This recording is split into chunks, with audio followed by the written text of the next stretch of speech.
Thank you so much. This is so helpful to me. I really appreciate it. I have two little boys who are 4 and 6, Mm. and I'm wondering if maybe the hero's journey goes easier if we start young. And do you have any advice on cultivating awareness and sanity in little kids? Thank you. I do. First, it's really what we are that teaches our children, not what we say.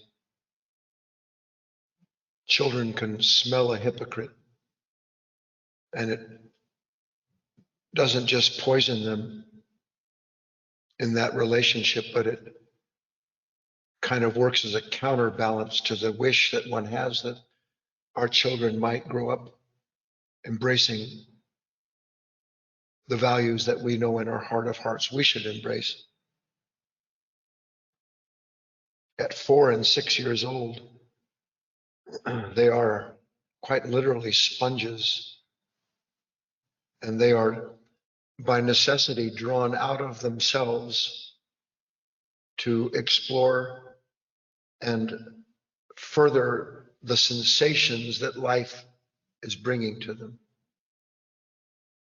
We spend almost our entire life addicted to sensation because sensation ultimately becomes connected to experience, and experience always has identity in it.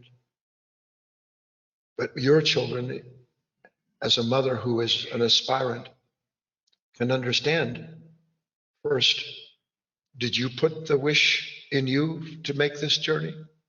Or were you at one point or another awakened to it? And the answer is always the same.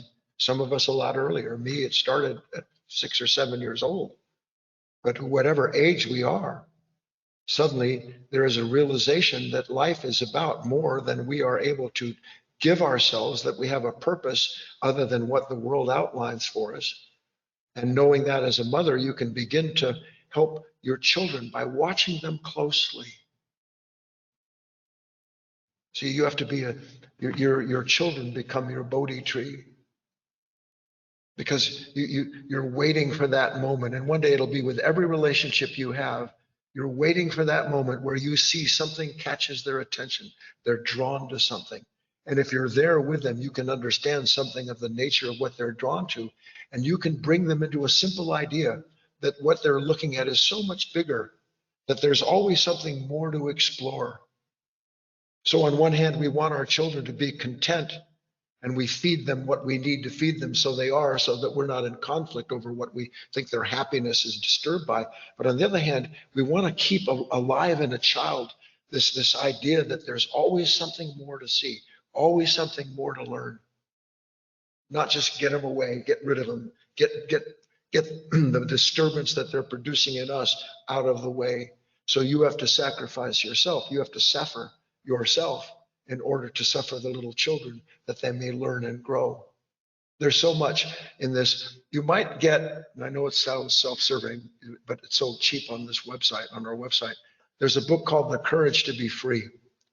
And it's filled with short stories that children can understand. Even if they don't understand the principles, you could read that short story, these short stories to them about Solomon, the guardian of the forest, and the crows that were trying to deceive the eagles into walking instead of flying.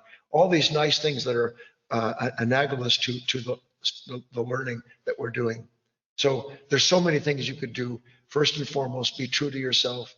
Use every moment that you can. Help them to see what you can help them see. Don't punish them for what they can't.